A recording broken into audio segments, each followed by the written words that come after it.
students, this is Hetal Bhandari from HR Institute of Studies. Today we are going to continue with the next topics of terminologies of accounting of chapter 1 standard 11 GSEB. Okay. अब next topic क्या अपन ने last topic पढ़ा था revenue expenditure तक, ठीक है कि expenditure कौन कौन से होते हैं, कैपिटल एक्सपेंडिचर, रेवेन्यू एक्सपेंडिचर. अब अपन कंटिन्यू करेंगे डिफर्ड रेवेन्यू एक्सपेंडिचर के साथ. डिफर्ड रेवेन्यू एक्सपेंडिचर एग्जैक्टली वो होता है जो फिक्टिशियस एसेट होता है. उसमें मैंने एक एग्जांपल दिया था कि अकाउंट एडवर्टीजमेंट का जो एक्सपेंस होता है वो डिस्ट्रीब्यूट हो जाएगा जितने साल अपन वो एडवर्टीजमेंट का एक्सपेंस यूटिलाइज करने वाले, ठीक है. तो उसको बोलते वो फिक्टिशियस और deferred revenue expenditure exactly same होता है. उसमें कुछ माइनर डिफरेंसेस वो लेटर चैप्टर में पढ़ेंगे. ये चैप्टर में इसका कुछ डिस्कशन नहीं दिया हुआ है, ठीक है. फिर मैं एक बार रीड कर लेती हूँ. This expenses are known as fictitious asset. About this discussion is undertaken in point 15, ठीक है. फिक्टिशियस एसेट में जो अपन ने पढ़ा वही सेम एज इट इज इसके अंदर है. फिर भी अगर इस टॉपिक में कुछ आया तो दूसरे चैप्टर्स में आएगा. इस चैप्टर में और इसके बारे में कुछ भी दिया हुआ नहीं है, ठीक है. नेक्स्ट टॉपिक है एक्सपेंस एंड रेवेन्यू. एक्सपेंस मतलब खर्चा, रेवेन्यू मतलब इनकम. अब खर्चा क्या होता है? खर्चा वो चीज होती है जिसके लिए अपन कुछ पे करते हैं ताकि उसका बेनिफिट अपन को एक पर्टिकुलर अकाउंटिंग ईयर में मिले. अब अकाउंटिंग ईयर क्या होता है? 12 महीने. अकाउंटिंग ईयर क्या होते हैं? 12 महीने. वो 12 महीने यूजुअली लोग कैलेंडर, कुछ फर्म्स कैलेंडर ईयर के हिसाब से मानती है. That is 1 Jan to 31 December. And normally accounting year होता है 1 April to 31 March, ठीक है. अब एक अकाउंटिंग ईयर में कुछ चीज खर्चा करने पे एक अकाउंटिंग ईयर में उसका बेनिफिट मिलने वाला है, उसको बोलते हैं एक्सपेंस. जैसे मैं बोलूं सैलरी देना तो मेरा एक्सपेंस है. मैं अपने एम्प्लॉय को सैलरी दे रही हूँ ताकि वो मेरे को वो पर्टिकुलर ईयर रेवेन्यू मतलब जो शॉर्ट टर्म के लिए होता है वो होता है एक्सपेंस, ठीक है. जो शॉर्ट टर्म के लिए होता है एक ही साल में उसका बेनिफिट मिल जाएगा. कुछ खर्चा कर रहे हैं जिसका एक ही साल में उसका बेनिफिट मिल जाएगा, उसको बोलते हैं एक्सपेंस. क्लियर है? The amount spent and the benefit of which is available to the respective accounting year is expense. Already यही मैंने बोला. Accounting years of 12 months वो भी मैंने बोला. This is called as revenue expense.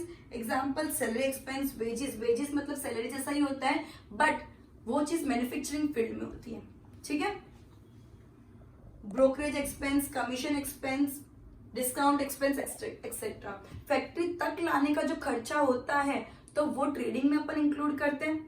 जो अपन कुछ चीज बनाते हैं उससे पहले का जो खर्चा होता है, परचेस करते हैं कोई भी चीज सेल करने, सेलिंग एक्सपेंस के सिवाय का जो खर्चा होता है उसको बोलते हैं trading expenses. And trading expenses का एक पार्ट है वेजेस. सैलरी जैसा ही होता है बट सेल करने के लिए जो प्रोडक्ट यूज करते हैं उसमें सैलरी नहीं दे रहे. फैक्ट्री में रखने के लिए, स्टोर करने के लिए, परचेस करने के लिए, इन सब में जो एम्प्लॉयज को दे रहे हैं उसको बोलते हैं वेजेस, ठीक है. क्लियर है? अब रेवेन्यू मतलब सेम एक्सपेंस का एग्जैक्टली उल्टा. इनकम, अपन को कुछ इनकम मिल रही है जो एक साल के अंदर ही जिस चीज के लिए मिल रही है. अपन ने कोई चीज की जिसका एक साल के अंदर अपन को इनकम मिल रही है उसको बोलते हैं रेवेन्यू इनकम, ठीक है. रेवेन्यू या इनकम मतलब प्रॉफिट सब कुछ बोलते हैं रेवेन्यू. इनकम मतलब क्या होता है? जैसे मैं बोल रही हूँ कि रेंट, अगर मैं रेंट पे करूँ तो ज्यादा से ज्यादा पूरे साल का पे करूंगी या 6 महीने का पे करूंगी या एक महीना करके पे करूंगी. मतलब जो 12 महीने से ऊपर का नहीं होता, जो शॉर्ट टर्म होता है अकाउंटिंग ईयर के अंदर ही होता है उसको बोलते हैं इनकम. जो चीज पैसा मिल रही है, पैसा जा रहा है एक्सपेंस एंड पैसा मिल रहा है इनकम, ठीक है. अब जरूरी नहीं कि कैश में मिलना ही चाहिए, ड्यू होना जरूरी है. रेवेन्यू मतलब इनकम एंड जो अपन ने रिसिप्ट पढ़ा था. इनकम और रिसिप्ट में क्या डिफरेंस है? रिसिप्ट मतलब कैश आया, कोई भी तरीके से आया. इनकम मतलब कोई भी तरीके से नहीं आया, अपन को कोई चीज से फायदा हो रहा है वो इनकम, ठीक है. और उसके अंदर कैश आना जरूरी है, ड्यू होना जरूरी है. आना और ड्यू में क्या फर्क है? ड्यू होना मतलब रेंट. मैंने कोई अपनी प्रॉपर्टी रेंट पे दी हुई है, मुझे हर महीने उससे रेंट मिलता है. हो सकता है ये महीने उसने रेंट नहीं पे किया बट वो इनकम मुझे लेटर डेट में मिलेगी ही मिलेगी. समझ आया? ऐसा नहीं कि नहीं मिलेगी, वो इनकम तो है ही मेरी, भले वो मुझे बाद में मिले. रिसिप्ट मतलब क्या होता है? कैश आया खत्म, आज का कल का. ड्यू का कोई मतलब नहीं होता, उसको पैसा मिला मतलब रिसिप्ट. इनकम पैसा मिलना जरूरी है, ड्यू होना जरूरी है. क्लियर है इनकम और रिसिप्ट के बीच का difference? Goods and services are sold and provided to the customer respectively. If credit sales are made and amount is receivable, it is also a revenue. अगर अपन कुछ चीज बेच रहे हैं उससे भी अपन को कोई फायदा, मतलब अपन को जो पैसा मिल रहा है तो उसको भी इनकम बोलते हैं, ठीक है. Besides other income, interest, rent, commission, dividend, receive for the respective period and even outstanding. Outstanding मतलब क्या होता है? अकाउंटिंग लैंग्वेज में आउटस्टैंडिंग मतलब बाद में मिलने वालों को चीजें बोलते हैं आउटस्टैंडिंग वर्ड। ये अकाउंटिंग में बहुत बार यूज होती है। आउटस्टैंडिंग वर्ड बहुत इंपॉर्टेंट वर्ड है अकाउंटिंग लैंग्वेज में। आउटस्टैंडिंग मतलब ड्यू आज की डेट में हो गया है, मिलेगा बाद में, या ड्यू आज की डेट में होंगे, देंगे बाद में, उसको क्या बोलते हैं? आउटस्टैंडिंग मतलब देना या लेना बाकी है। क्लियर है? Okay, now profit. प्रॉफिट मतलब क्या होता है? अपन कुछ चीज बेच रहे हैं एंड वो बेचने से अपन को जो, मैंने क्या बोला, गुड्स क्या होता है, मैंने प्रीवियस लेक्चर में भी समझा था गुड्स क्या होता है। गुड्स वो चीजें होती है जो अपन खरीदते हैं बेचने के लिए। अपन को उस चीज से कोई दूसरा फायदा नहीं होने वाला, अपन खरीदते हैं बेचने के पर्पज से, उसको बोलते हैं गुड्स। ठीक है? गुड्स बेचने पे जो कॉस्ट प्राइस और सेलिंग प्राइस का जो डिफरेंस होता है, जिसमें से अपन खर्चा निकाल दें, अल्टीमेटली जो बचा वो अपना प्रॉफिट होता है। वापिस एक बार रिपीट करती हूँ, गुड्स क्या होता है? जो चीज अपन खरीदते हैं बेचने के लिए। गुड्स क्या होता है? जो चीज अपन खरीदते हैं बेचने के लिए। लेकिन वो गुड्स अपन एक बार बेचा, सेलिंग प्राइस पे कॉस्ट प्राइस अलग होगी। हर बिजनेस प्रॉफिट के लिए ही वर्क करता है, बिना प्रॉफिट के ऑब्जेक्टिव कोई बिजनेस दया करने के लिए नहीं है। दया करने के तो एनजीओ हैं। जो इंसान बिजनेस कर रहा है तो प्रॉफिट के लिए कर रहा है। क्लियर है? कोई बिजनेस का नाम नहीं देगा अगर वो फ्री में सेवा करने बैठा है तो। क्लियर है? तो अगर मैं सेलिंग प्राइस मतलब जिस चीज में मैं बेच रही हूँ और जो मैं जिसमें मैंने खरीदा उसके बीच में एक पर्टिकुलर अमाउंट का डिफरेंस होगा, कम में खरीदेंगे ज्यादा में बेचेंगे, एंड उनका जो डिफरेंस होता है उसमें से वो रिलेटेड जितने भी खर्चे वो निकालेंगे, एंड अल्टीमेटली अपने पास जो रह गया उसको बोलते हैं प्रॉफिट। इतना क्लियर है? एग्जाम्पल अगर मैं बोलूं, मैंने गुड्स लिया 10 रुपए में, 15 में बेचा, 5 रुपए का प्रॉफिट, एंड ये सब करने में मैंने 1 रुपए का और खर्चा किया। जैसे मेरे गोडाउन का रेंट का पर्टिकुलर एक पीस पे 1 रुपया होता है, तो कोई भी तरह का खर्चा, मतलब वो खर्चा मेरा 1 रुपया हो रहा है ओवरऑल मिला के, तो 12 रुपए की चीज मैंने खरीदी, 10 रुपए की चीज खरीदी, 15 में बेची, एक और 15 माइनस 10, 5 रुपए का मुझे प्रॉफिट नहीं, 5 में से एक और खर्चा निकालेंगे, फिर 4 रुपए वो मेरा प्रॉफिट है।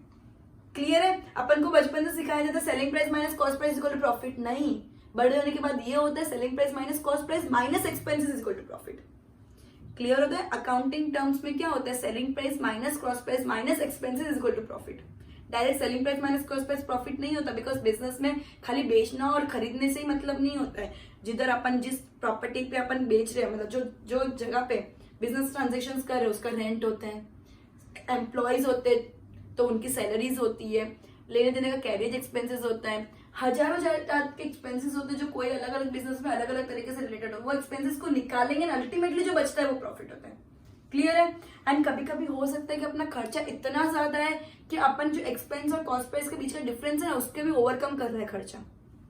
अगर मेरा 15 रुपए का सेलिंग प्राइस है, 10 रुपए का कॉस्ट प्राइस है, 5 रुपए मेरा बीच का बचा, जो बीच का 5 लेकिन मेरा खर्चा है 7 रुपए का, तो मैं 2 रुपए और लॉस में जा रही हूँ।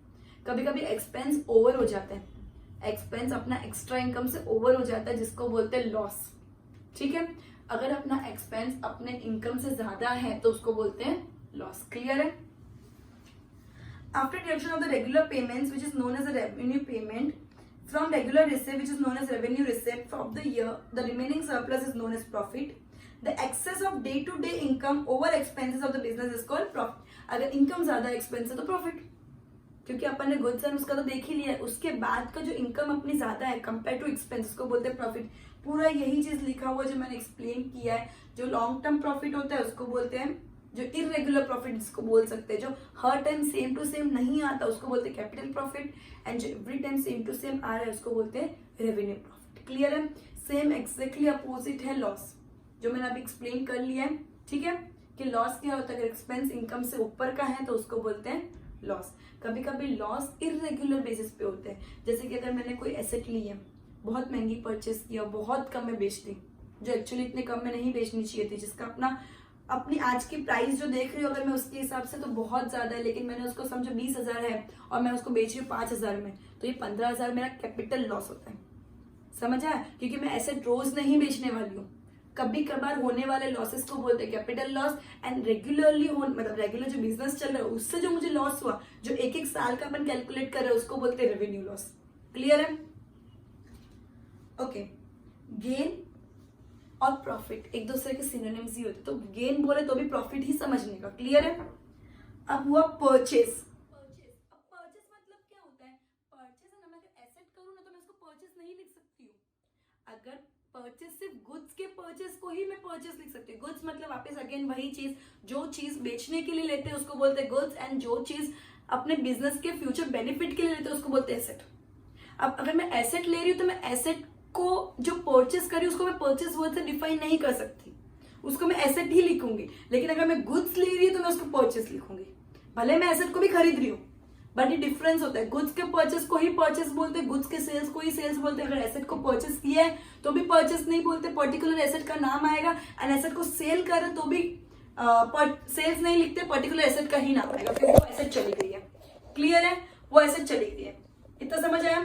अब परचेस के अंदर गुड्स कितने में लिया, कितना क्रेडिट परचेस है, कितना कैश परचेस है, इस सब का बाइफिकेशन रहता है। क्लियर है। अब परचेस से एक और चीज लिंक्ड होती है, दैट इज क्रेडिटर्स। ठीक है, क्रेडिटर्स वो इंसान होते हैं जिनसे अपन परचेस करते हैं लेकिन क्रेडिट पे आज की डेट में पेमेंट नहीं दिया, फ्यूचर डेट में पेमेंट देने वाले, उसको बोलते हैं क्रेडिटर्स। समझो मैं ये ए इंसान है, मैं भी हूँ, ये ए इंसान से मैंने गुड्स परचेस की बेचने के लिए, तो मैंने उससे 1.5 लाख के गुड्स परचेस किए, 1,50,000 रुपीज के गुड्स परचेस किए। ठीक है, मैं उसको बोल रही हूँ कि मैं रेगुलर कस्टमर उसकी। ठीक है, तो मैं उसको बोल रही हूँ मैं तुझे 3 महीने के बाद ये 1.5 लाख रुपए दूंगी, तो मैंने क्या किया, क्रेडिट परचेस किया। समझ आया। या मैंने 2 लाख के गुड्स परचेस किए, 50,000 उसको ऑन द स्पॉट दे दिया, तो 50,000 मैंने कैश परचेस किया, एंड 1.5 लाख जो मैं फ्यूचर डेट पे पेमेंट करने वाली हूँ उसको मैंने बोलते हैं मैंने क्रेडिट परचेस किया। अब मैंने क्रेडिट परचेस किया तो मुझे रिकॉर्ड तो करना पड़ेगा ना कि पर्टिकुलर ए पार्टी को मुझे 1.5 लाख रुपए देने हैं, तो ये मेरे लिए क्या हो गया, क्रेडिटर्स। मैं इसको क्रेडिटर्स नाम से रिकॉर्ड करूंगी अपने अकाउंट्स के अंदर, मुझे इसको 1.5 लाख रुपए देने। समझ आया, मुझे इसको 1.5 लाख रुपए देने। तो परचेस मतलब क्या होता है, जो गुड्स खरीदते हैं बेचने के लिए उसको बोलते हैं परचेस। सेल्स भी समझा देते, जो गुड्स जो चीज खरीदी है बेचने के लिए, जो बेच रहे उसको बोलते हैं सेल्स। एसेट को बेच रहे सेल्स नहीं होता, पर्टिकुलर एसेट के नाम से ही रिकॉर्ड होता है। अब सेल से लिंक्ड होता है डेटर्स। ठीक है, सेल से लिंक होता है डेटर्स। अब डेटर्स मतलब क्या होता है, मैं जिसको परचेस कर रही हूँ, सेल कर रही हूँ, तो मैं उसे रेगुलर सेल भी कर सकती हूँ, तो एक बार एक रिलेशन मेंटेन हो जाता है ना। तो एक रिलेशन मेंटेन, तो मैं उसको बोलती हूँ चल कोई नहीं, तो 3 महीने के बाद मुझे पेमेंट करना। ठीक है, ये होलसेल वालों के साथ बहुत होता है। होलसेल वाले यूजुअली क्रेडिट में परचेस करते हैं, credit sales. Retailers usually credit sales ज्यादा नहीं करते हैं, बिकॉज हर रोज कोई नया इंसान आता है, उनको थोड़ी ना क्रेडिट सेल्स करेंगे, किस बेसिस पे करें, धोखा भी तो दे सकते हैं। पर होलसेल वाले तो करते हैं ना, बिकॉज रिटेलर वाले उनसे बहुत क्वांटिटी में परचेस करते हैं, एंड जब ह्यूज क्वांटिटी में परचेस करते हैं और रेगुलर एक ही इंसान से परचेस कर रहे हैं, तो ऑब्वियसली अपन को भी उनको देना पड़ेगा, चलो ठीक है 2 महीने के बाद तो पेमेंट करेगा, भरोसा होता है। बिजनेस एक ट्रस्ट पे चलता है कि हाँ ये भी मुझे फ्यूचर डेट पे देगा, फिर नहीं दे, ऐसा भी पॉसिबल हो सकता है कि वो पार्टी उठ जाए, वो सब फिर लॉस हो गया। पर एक बार भरोसा करना बहुत जरूरी है। फ्यूचर डेट पे पेमेंट मिलता है, ले भी सकते, दे भी सकते, सब कुछ फ्यूचर डेट पे चलता है। लायबिलिटीज, क्रेडिट पे सब सामान चलता है। क्लियर है। अब रियल लाइफ में इनफैक्ट क्रेडिट कैश से ज्यादा चलता है।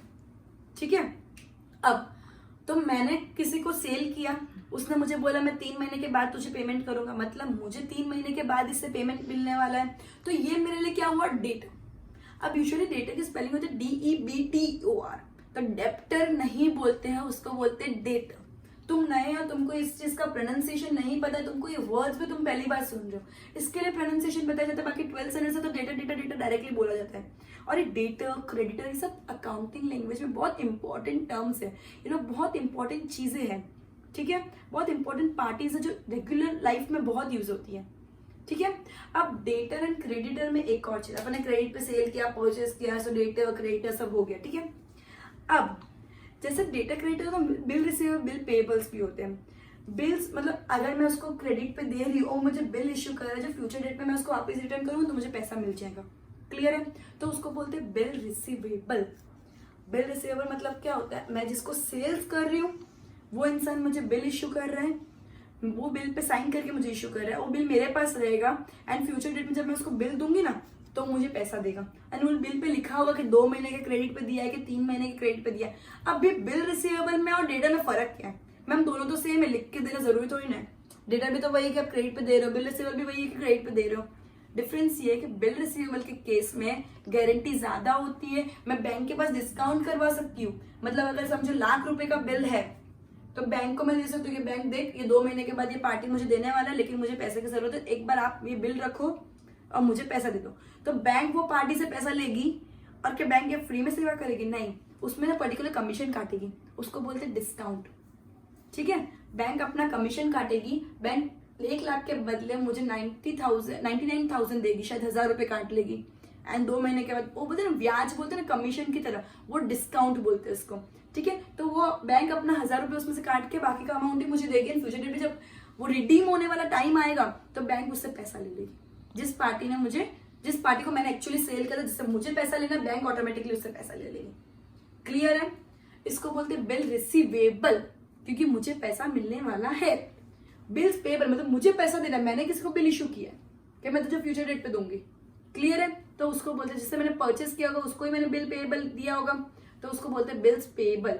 बिल्स पेबल का क्रेडिटर जैसा ट्रीटमेंट होता है, बिल रिसीवेबल का डेटर जैसा ट्रीटमेंट होता है। अब क्रेडिटर्स होते हैं, मुझे पैसा देना बाकी है, मेरे सर पे बोझ है, लायबिलिटी का कर्जा है, तो ये होता है liability.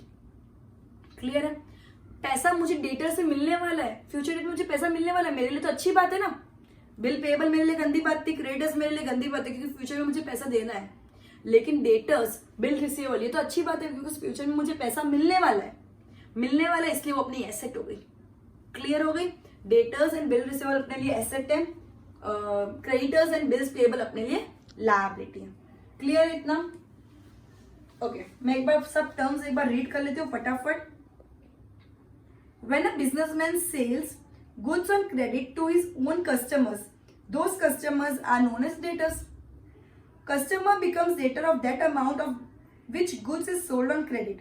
Debtors are treated as current asset. मैंने क्लियरली बोला, अब मैंने एसेट बोला, अब करंट एसेट क्यों?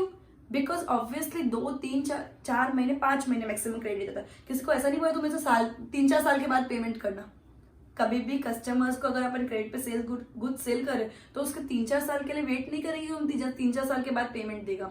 वो 1 साल के अंदर ही पेमेंट का अमाउंट टर्म रहता है क्रेडिट का, 2 महीने, 3 महीने, 4 महीने, मैक्सिमम 6 महीने, 1 साल के अंदर ही। तो उसको बोलते हैं करंट एसेट, क्योंकि करंटली मतलब थोड़े टाइम में मुझे मिल जाने वाला है। क्लियर है? Bill receivable is a written document that there are 2 parties, one is the bill writer and other is the bill acceptor. ठीक है?